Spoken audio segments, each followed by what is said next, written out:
여러분 안녕하십니까? 부동산 학교는 한동균입니다. 자, 여러분 교재 88쪽에 있어서 밑에 보시면은 우리가 공급에 대한 내용이죠. 자, 생산자 입장에서 우리가 공급에 대한 개념입니다.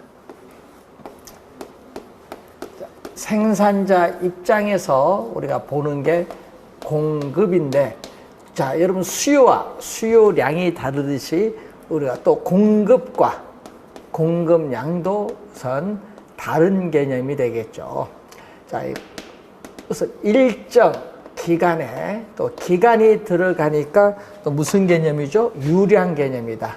자, 기간이 들어가니까 유량 개념. 일정 기간에 생산자들이 뭐를 갖추죠? 판매 또는 공급 능력. 자, 판매 또는 공급 능력이라고 하죠. 판매 능력 또는 공급 능력을 갖추고, 판매 능력, 공급 능력을 갖추고, 또 상품을 시장에서 팔고자 하는 욕구죠. 또 팔고자 하는 욕구를 공급이라고 하죠. 공급. 자, 공급량은 또 일정 기간에 판매 능력을 갖추고 또 주어진 특정 가격 수준. 자, 주어진 특정 가격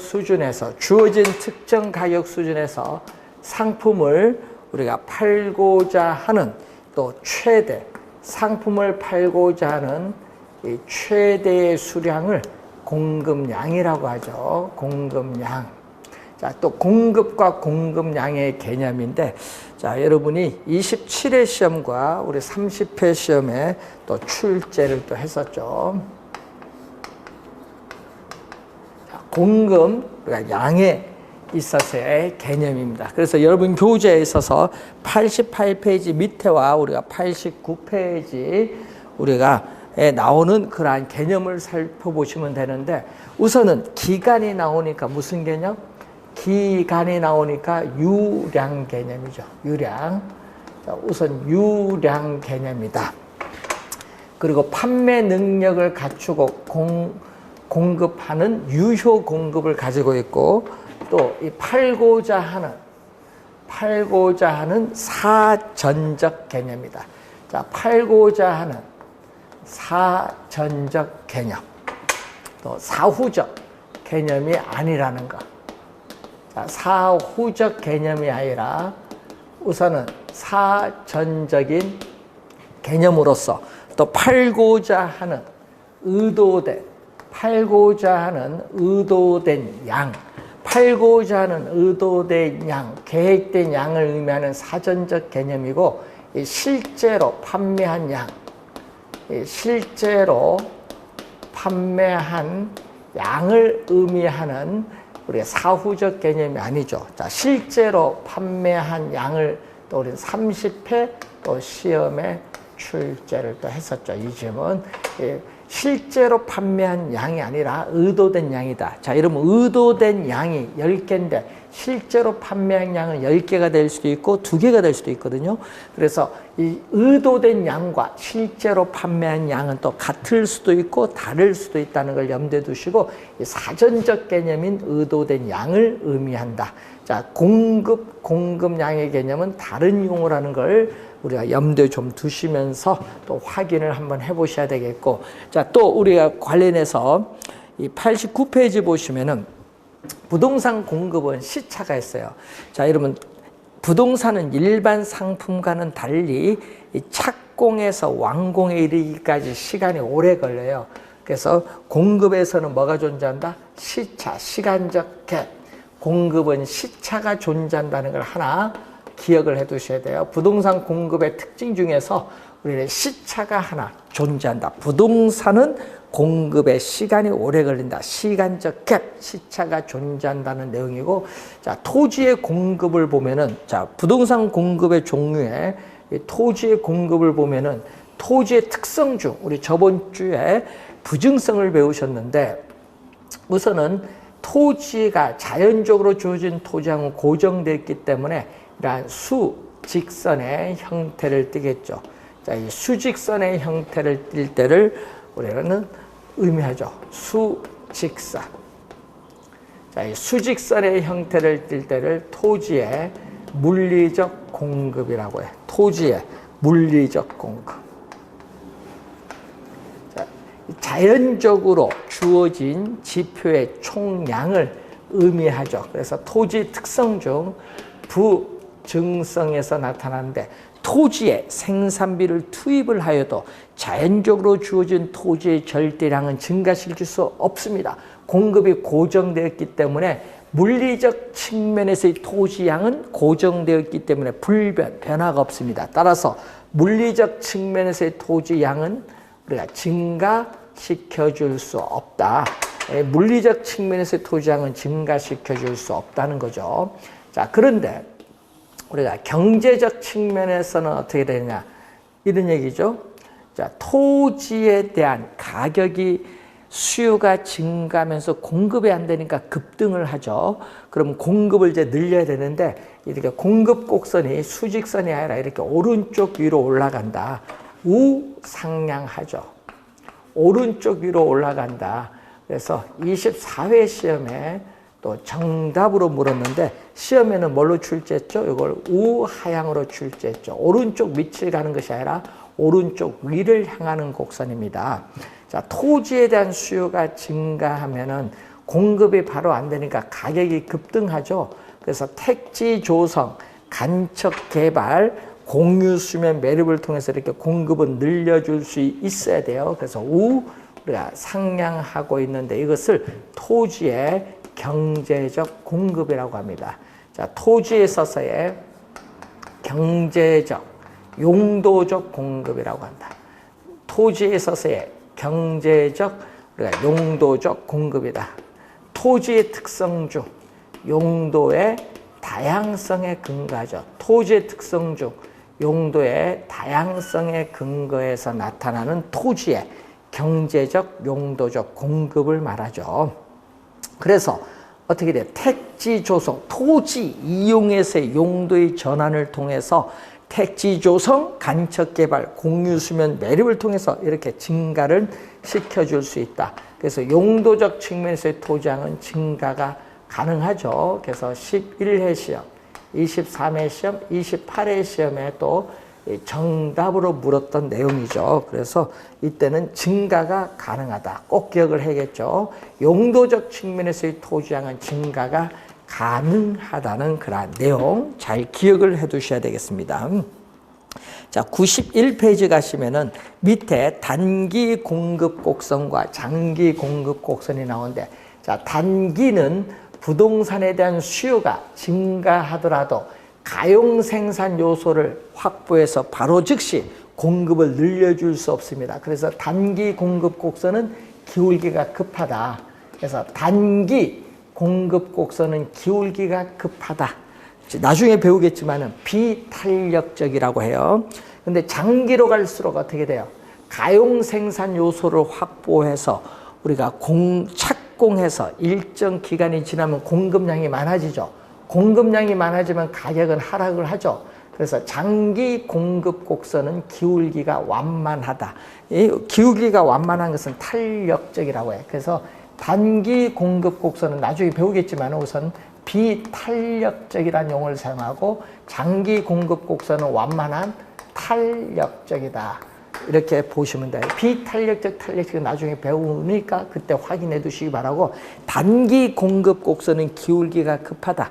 장기 공급 곡선은 기울기가 완만하다. 이렇게 우선 알아두시면 되겠습니다. 자, 여러분 92페이지에 중간에 공급의 법칙이 나오죠.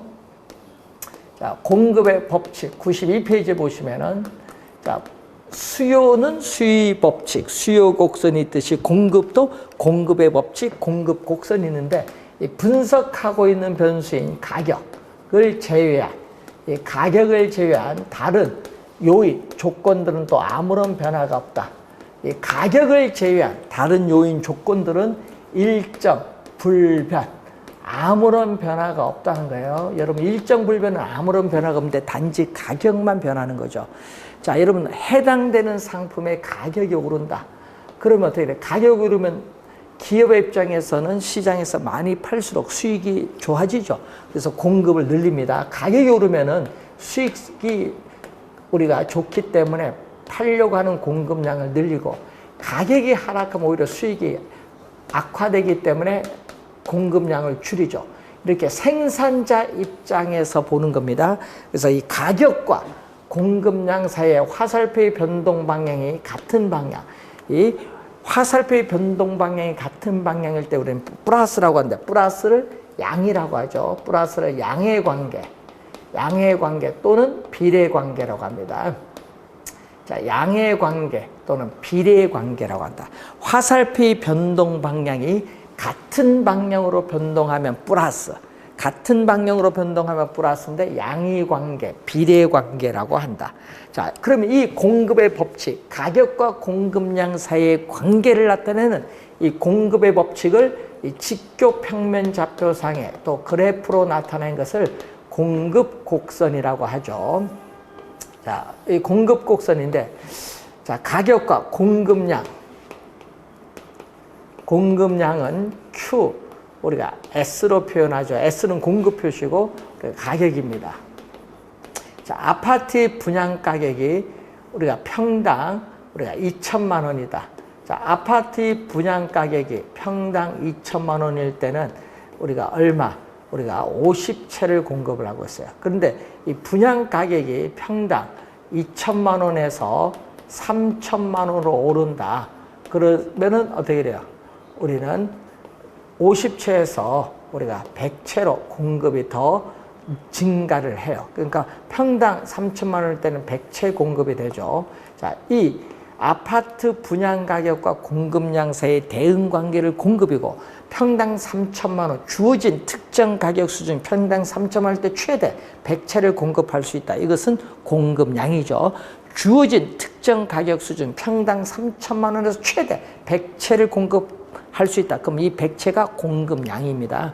그래서 공급과 공급량의 개념은 다르죠. 이 아파트 분양 가격과 공급량 사이의 대응 관계를 나타내는 이 점들을 연결한 이 곡선을 공급 곡선인데, 공급은 supply, S로 표현합니다. 그래서 공급 곡선은 또 오른쪽으로 갈수록 어떻게 되죠? 우.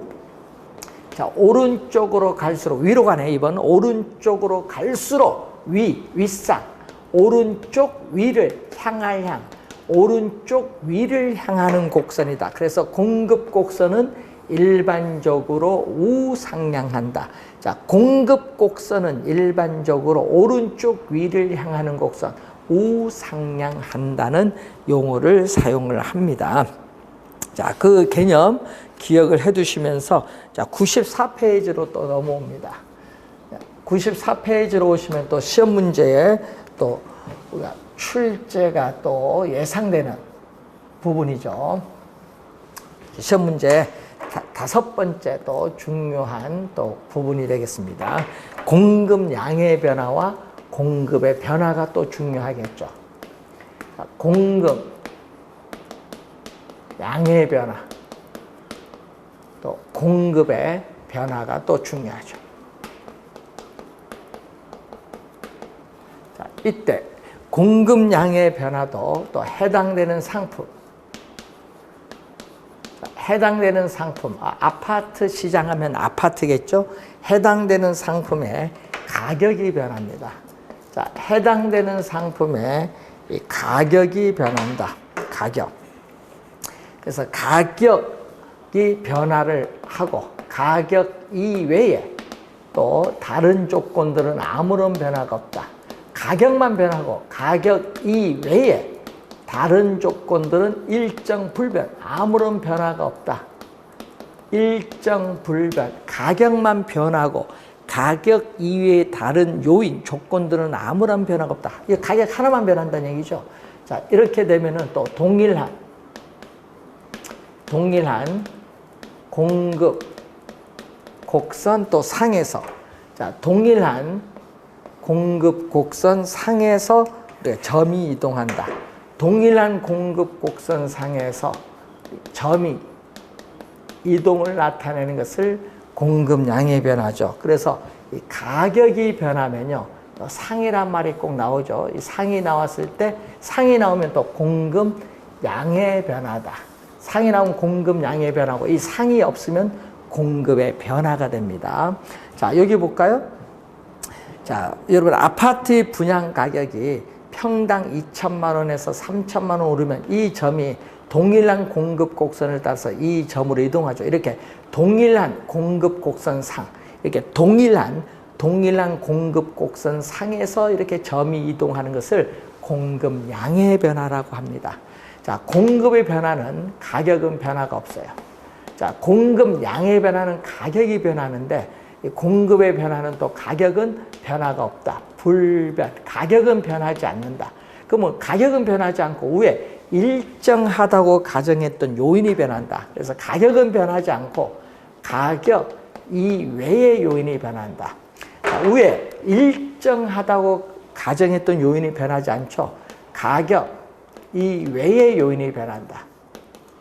자, 가격은 변하지 않고 가격 이외의 요인이 변하면은 또 공급 곡선 자체가 이동한다. 공급 곡선 자체가 이동하는 것을 공급의 변화다. 자, 그래서 가격 이외에 요인이 변하면은 공급 곡선 자체가 이동을 하게 되겠죠. 자, 그래서 여러분 그림을 또 우선 한번 확인해 보시면은, 자, 우선 95페이지, 96페이지에 나온 그림이 이제 나오죠. 자, 이런 그림이 되겠죠. 가격.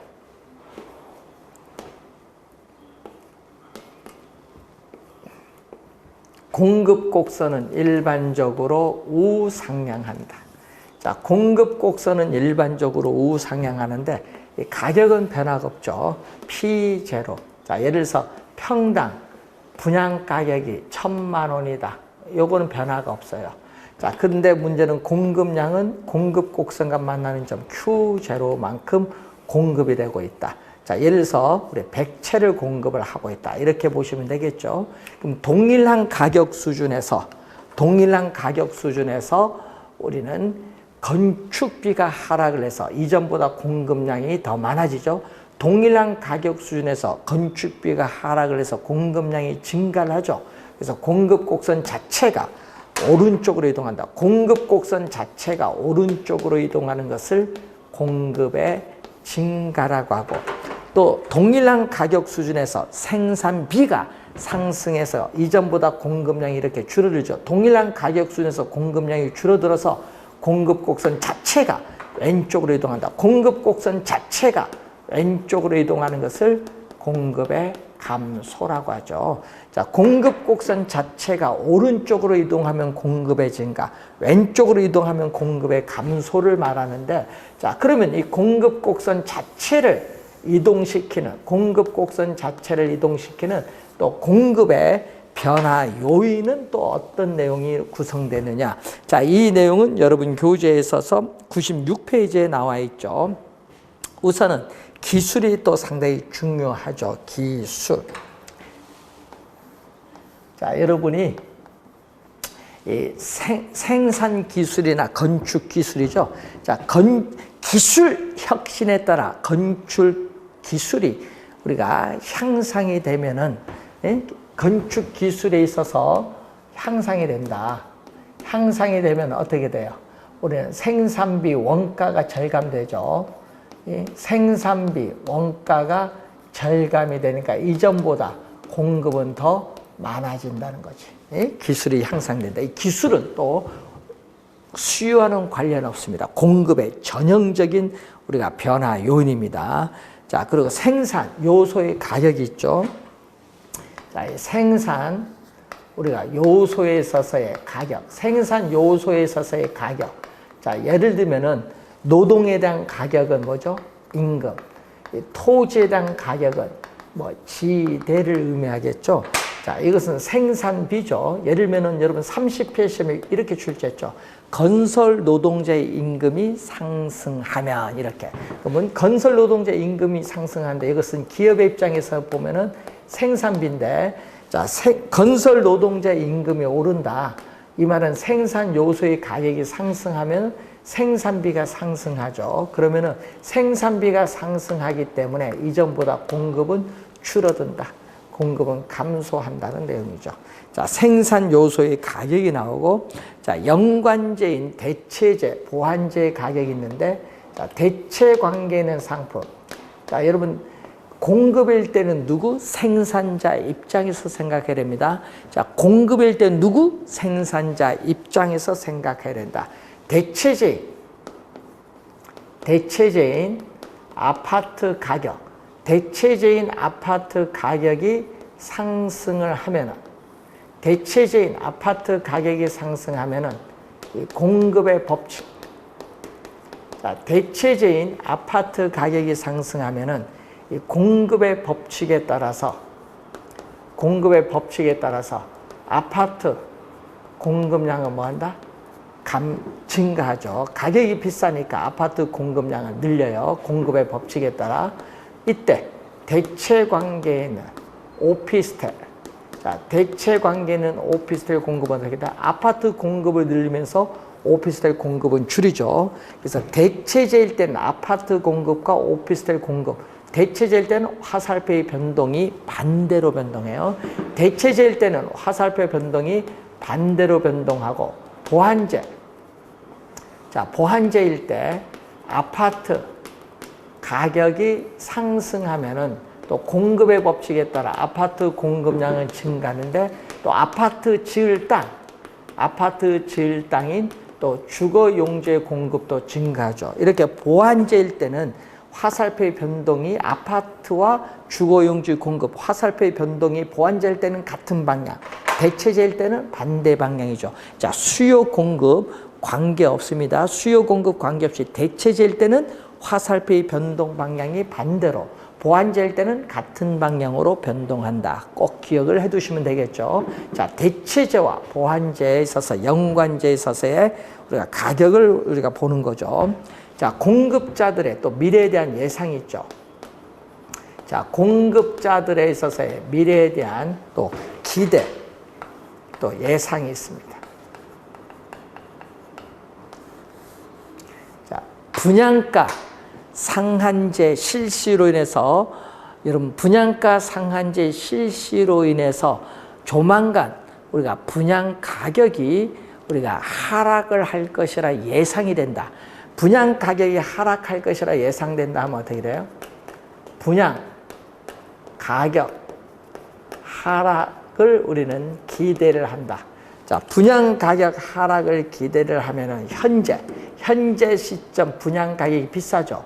현재 시점 분양 가격이 비싸니까 현재 시점 공급은 뭐한다? 비싸니까 줄이죠. 미래에 대한 예상이 현재 시점의 공급에 영향을 우리가 줄 수 있다. 이런 얘기죠. 자, 그러면은 이제 관련해서 기업의 목표가 또 변화를 할 수 있죠. 자, 기업의 가장 고정적인 목표가 이윤 극대화. 이윤 극대화에서 뭘로 변한다? 이 생산량 극대화로 변합니다. 이 생산량 극대화로 우리가 변하면은 어떻게 돼요? 공급이 이전보다 더 증가를 하죠. 자, 주택 건설 업체의 수가 또 증가한다. 공급자죠. 주택 건설 업체의 공급자가 증가하면 또 이전보다 공급이 또 증가하고, 또 보조금이 지급이 되면은 이 보조해준 금액만큼 또 생산비가 하락을 하기 때문에 이전보다 또 공급은 더 많아지죠. 자, 대출금리, 또 이런 대출금리가 하락을 하면은 생산자에 있어서 이자 비용이 적게 드니까 수익은 높아지겠죠. 수익은 개선되면서 이전보다 공급은 또 증가를 하게 되겠죠. 자, 법인세와 같은 세금이 우리가 오르면은 또 기업의 입장에서 세금 부담이 이전보다 더 높아지죠. 그럼 수익이 악화돼서 공급은 뭐한다? 감소를 하죠. 자, 이런 거 규제가 있죠. 규제는 대표적으로 뭐죠? 토지 이용 규제. 토지 이용 규제의 대표적 수단인 지역지구제, 그리고 개발 행위 허가에 있어서의 이 제한이 강화되느냐 완화되느냐, 개발 행위 허가에 있어서의 규제가 강화되느냐 완화되느냐, 이러면 토지 이용 규제의 이 대표적 수단인 지역지구제라든지 개발 행위에 있어서 허가에 있어서의 제한이 강화가 되면요, 공급이 어려워요. 그래서 공급이 감소되고, 반대로 규제가 완화되면 이전보다 공급은 더 많아집니다. 공급이 뭐가 된다? 증가가 된다는 거죠. 자, 이러한 우리가 내용들을 또 우선 잘 확인해 두셔야 되는데, 올해 여러분 30회 시험에도 또 우리 공급의 변화, 요인 출제, 지문, 임금에서 했었죠. 그래서 32회 시험에 또 출제 가능성이 상당히 높은 우리가 내용이다, 이렇게 보시면 되겠습니다. 상당히 우리가 높다, 이렇게 보시면 되겠고, 자, 여러분 교재 탄력성으로 한번 갑니다. 자, 여러분 교재 우리가 99페이지 가시면은 탄력성인데, 탄력성은 우리가 알프레드 마샬이라는 학자가 이 물리학에서의 개념을 경제이론에 도입을 한 거죠. 그래서 자극을 주면은 그 나타나는 반응을 보는 겁니다. 이 자극을 주면 반응을 보는 것이 바로 탄력성인데, 이때 자극에서 가격이라는 자극을 줬을 때 우리는 반응, 뭐 수요량이라든지 뭐 공급량이 반응이 나타나죠. 그래서 가격이 변했을 때 수요량이나 공급량이 민감하게 반응하면은 탄력적이라고 해요. 자, 가격이 변했을 때 수요량이나 공급량이 민감하게 반응하면 탄력적. 자, 가격이 변했을 때 수요량과 공급량이 민감하게 반응하지 않으면 비탄력적이라는 용어를 사용을 합니다. 우선 기본적 내용부터 한번 보면은, 자, 가격이 변했을 때 수요량과 공급량이 민감하게 반응하면 탄력적, 민감하게 반응하지 않으면 비탄력적이라고 하는데, 이러한 탄력성의 개념을 이제 묻는 건데, 이 탄력성은요, 매년 계산 문제는 출제를 하죠. 그리고 가끔 이론도 수요 공급과 균형 가격과 연결해서 이 탄력성 이론도 가끔 출제를 해요. 그래서 매년 한 문제는 계산 문제 반드시 나오고, 또 다른 단원과 다른 지문과 연결해서 또 출제를 해요. 그래서 시험 문제 상당히 우리가 중요하다, 이렇게 보시면 되겠죠.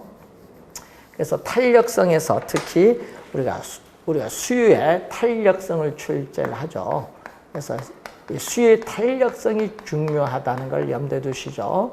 그래서 수요의 탄력성은 여러분 시험 문제 우선 출제를 하는데, 수요의 가격 탄력성, 수요의 소득 탄력성, 수요의 교차 탄력성의 세 가지에서 출제를 최근에 계속하고 있다는 것을 염두에 두시면서, 당연히 32회 시험에서도 이 부분에서 우선 계산 문제 출제 대비를 하셔야겠습니다. 자, 이 내용은 우리가 다음 시간에 우리가 강의를 진행하도록 하겠습니다. 자, 수고 많으셨습니다.